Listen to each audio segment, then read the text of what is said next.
Felicitations, aficionados. Today, I bring you a game that may make you question your sexuality and was forced upon me by my assistant. Why do I say this? Because I suck at fast FPS games, especially when they are ranking me based on my playstyle. But this time it's different. Because Ultrakill, I dare to say, is one of the few titles that actually managed to make a game that is only for pure fun and adrenaline. What do I mean by this? If you already played Ultrakill, you know. If you didn't, then let's get into this review, shall we? Ultrakill can be called a boomer shooter. But how is it any different than other New Blood published red name title card type boomer shooters? Because Ultrakill simply has more freedom. Before I continue, I would like to mention something that is probably on your mind. Which goes like, Iseb, you have been talking about Ultrakill, but so far, none of these games look like a boomer shooter. My friend, you're in for a ride. Time to prove everything I have shown is about Ultrakill and the effects of freedom. Puzzles? Check. Platformer? Check. Visual novel? Check.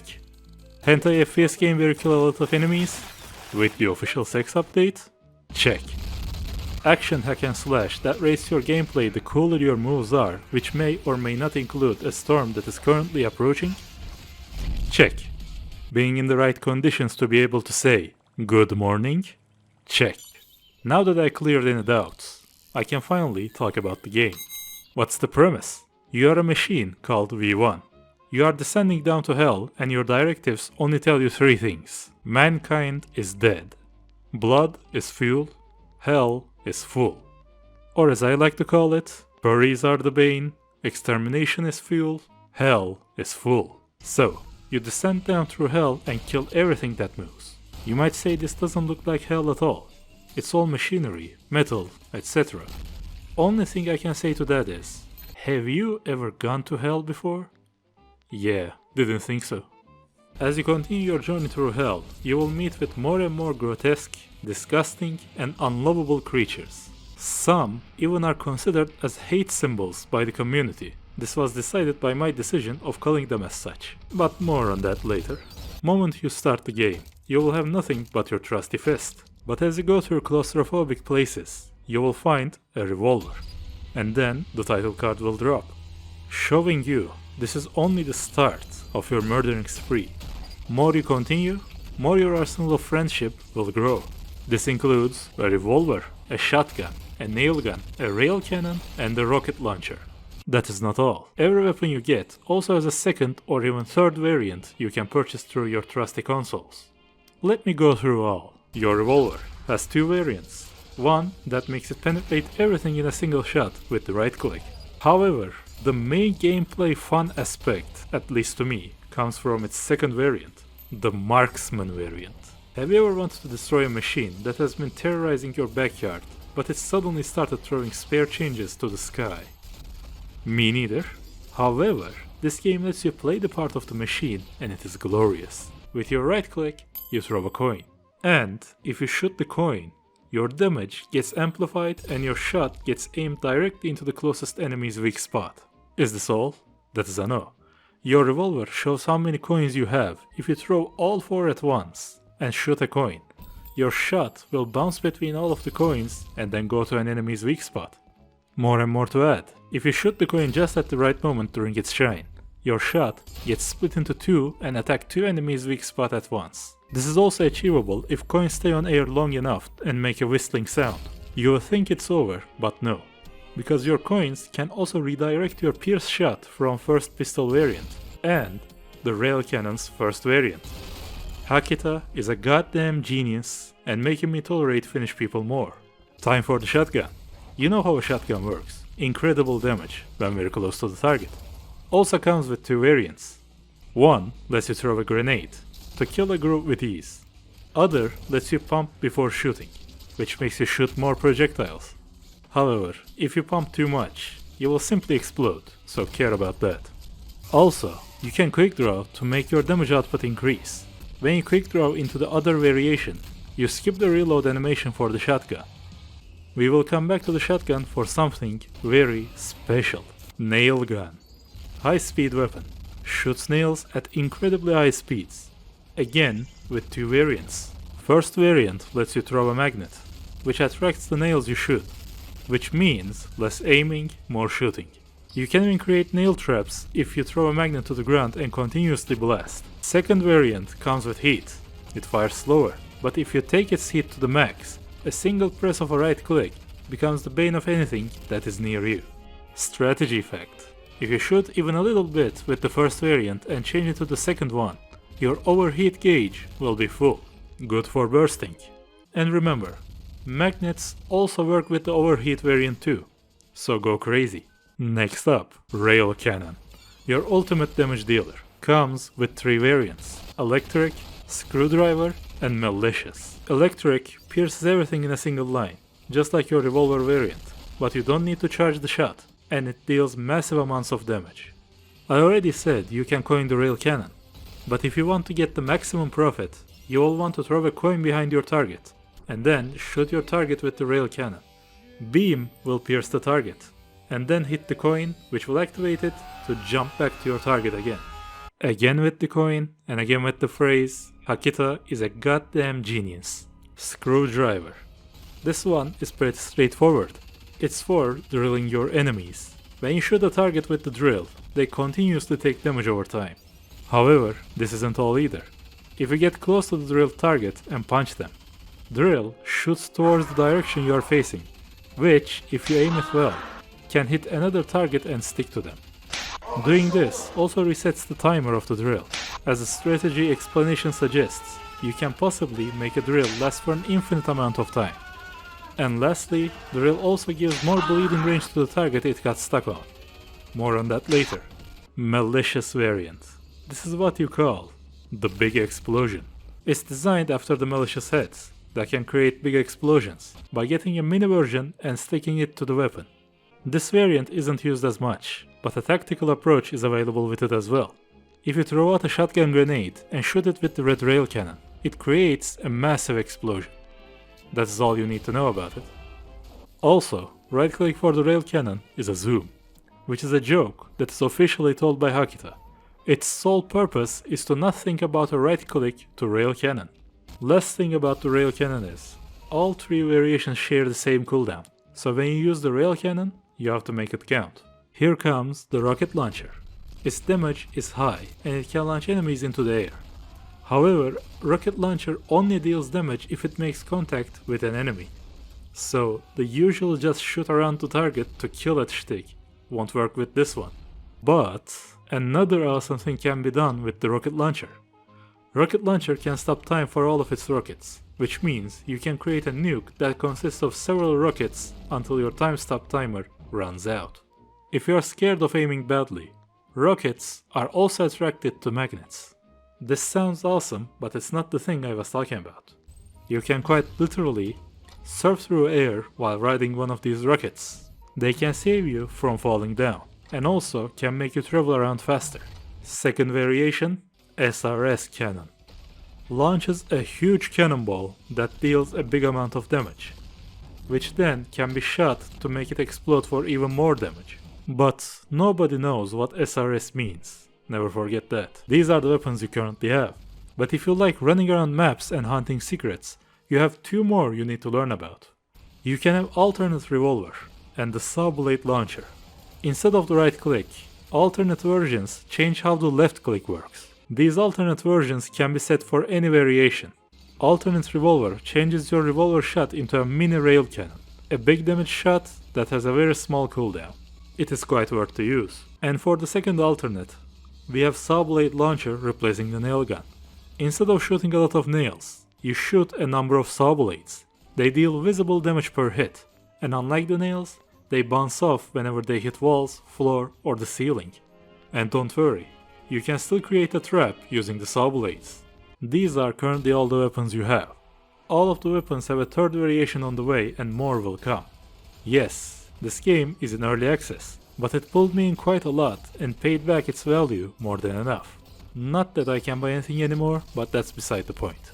In short, this access doesn't feel too early. In games like this, killing as fast as possible is important, But never forget, in the adrenaline business, to get kills, usually speaking, you need to be among the living. What are your survivability options? Luckily for you, V1, as much as it is designed to kill, also got designed to evade and use the enemy's strength against them. First of all, your trusty fist. Throughout the available acts, you will unlock 3 different arms. First, the feedbacker. This is the one you start with. As its name suggests, it feedbacks. Or as in layman's terms, parries attacks when you time your punch right. Nearly everything in the game can be parried to make it deadlier against enemies. When you parry melee attacks, you hit a lot more than your normal punch. But the real special deal is, when you parry a projectile, it turns into an explosion wherever it lands. However, this doesn't only mean enemies' projectiles. You can parry, hear this out, your own shotgun projectiles. You can do that by frame perfectly pressing punch at the same time you shoot. Know that mixing shotgun swapping and projectile boosting together is a huge part of your DPS. It also acts like a pseudo sniper, because your parry always sends projectiles back to the center of your screen. It's beautiful, really. You can also punch the coins you throw.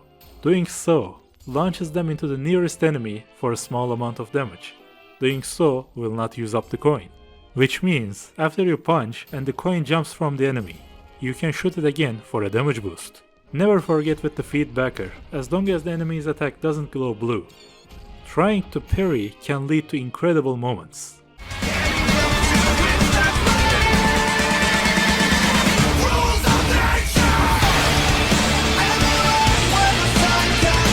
When you finally meet your brother, V2, if you manage to win, you will get another arm, the Knuckle Blaster. It only has one purpose: hit hard and big, deals more damage than the feedbacker, but it cannot parry, so you will have to switch between the arms to use them to their full potential. Is hitting hard the only use Knuckle Blaster has? No. When you hold the melee button with the Knuckle Blaster equipped, it creates a shockwave that launches small enemies away. But more importantly, Knuckle Blaster's shockwave and the malicious rail cannon are the only 2 things that can mass parry blue projectiles. And lastly, when you reunite with your brother after beating him once and making him rage after hitting him with his own arm. When you become victorious, you will get the Whiplash. In short, it is a grappling hook. Its effect changes on enemies you use. If you use it on heavy enemies, you get pulled in. If you do it on light enemies, they get pulled to you. This is a good way to get your health back. Why? Because your survivability depends on you taking a shower unlike Smash players. But in this instance, you shower with your enemy's blood. This game doesn't let you play it safe. If you are hurt, you will have to be in the kissing distance with your enemies. Otherwise, you will be saying hello to the laughing skull a bit more often. That is what I meant about the drill. When someone is getting drilled, being close to them continuously heals you, with increased range. Regaining health is there, but what about not losing it at all? V1 is also highly mobile. You have 3 dash charges that get recharged continuously. Your dashes have invul frames during them, so timing your dashes usually save you from almost every trouble. Other than your dash, you can slide in any direction. It is useful against some patterns of attacks, and it's a must-have against some bosses. You can also wall jump up to 3 times before you need to land. You can also ground stomp. It throws enemies into the air and crushes them if they are right under you. But why not just drill someone and stand still? Because, my good sir, hard damage is a mechanic. When you get hurt, some of your HP will turn grey, reducing your max HP. You need to not take any damage for a while to remove the debuff. Higher your style rank is, faster your recovery will be. If you hit Ultrakill style rank, grey damage instantly recovers. There are also some advanced movement tech, which, if you don't use and post a video of your gameplay, you will be harassed for it. Both with rude words and, if possible, physical abuse. All the femboys will be mad at you. Oh no, how sad. Keep in mind that while you are airborne or sliding, your score gets multiplied. Why do I say this? What does score even matter for in this game? Why not just finish the game by shooting everything and calling it a day? First, it will make you a bona fide loser. Just like that one time a game journalist said music was not hearable in Devil May Cry 5 because they never styled to activate the dynamic music. And B, there are some friendly people behind some doors. which you can only open by getting the max rank on every level. In short, you need to pee all over the game. Brilliant. Throughout your journey in hell, you will meet with all kinds of disgusting, non-showering, yiffing beings. And you will have to use your arsenal to the best of your abilities to get rid of them all. But sometimes there are deadlier weapons available other than the ones that shoot bullets. Which, I just remembered, no one actually showers in hell. This can be proven by finding a divine weapon in some levels if you look hard enough, which is a bar of soap. You can pick and throw the soap wherever you like, but if you throw it at an enemy, they get insta-killed. Doesn't matter if they are a Smash player, Femboy, mythologic king, or an angel descended from heaven to enact the will of God. Cleanliness truly is next to godliness. Let's get some honorable mentions of creatures you will go up against. Some tolerable, and some malicious head. Can shoot rapidly or create a big explosion. The moment you use explosions on it, you will see his best Moyai impression. Because it clearly shows that you lack reading skills required to read and understand the statement in his bio, which says he is invincible to explosions. Cerberus doesn't have 3 heads and not even a dog, but his bowling skills are on point, which lets him have sometimes god tier accuracy with his explosive balls, just like a cheating FPS player. Filth. Most basic unit you will come around to. All the years of no food and showering made it susceptible to all kinds of damage, meaning anything will one-shot them. And to just get to the point, personal and community-wide hate symbol, bane of all things, the Mind Flayer. After fighting against Mind Flayers and seeing they are the only thing in the game that has a feminine body, people suddenly starting to like men didn't seem strange at all. This is what I say personally. I'd rather fight Minos Prime over and over again than fighting against 2 Mind Flayers at once. Who is Minos Prime? Let's get to that, shall we? Remember when I said there are some friendly people behind some funny doors? I need to mention that they also are the casual filters of this game. After filling the game with piss and finding the secret doors, you will gain access to an unfair fight. Unfair for who? That depends on you refining your skill enough or not up to this point. You enter the door, first fight their flesh prison, and then realize that wasn't the boss. Panic, die around 60 times because unlike the other bosses, these ones straight up came from a fighting game. What are they like though? Minos, even though trying to reprogram your ass into a pancake, always talks respectfully. A gentleman. Also, he is the king of the Lost Lair, so he either is a god at seducing, or his furry fetish knew no bounds which they had to send him there. Sisyphus, on the other hand, doesn't care about your feelings. Him, with his strongman bod, will flatten and make fun of you. Also, either I am going crazy, or Sisyphus has less bleed range, which require you to be in the range to kiss his nips to heal. You try, you cry, and in the end, you manage it. You beat the strongest beings in hell. You get your Femboy certificate, and finally say, I did it. Only to see you got a D rank after dying 50 times. Unless you're a master Femboy, your pride doesn't allow you to end it like this. It's time to become the Giga Chad. It's time to get the P rank on both prime bosses. You succeed peeing on Minos. You are halfway there. The Giga Chad in you is starting to show. Now you only need to... Wait, Sisyphus shortcut doesn't let you get a P rank? Because the level asks you to kill everything on the way?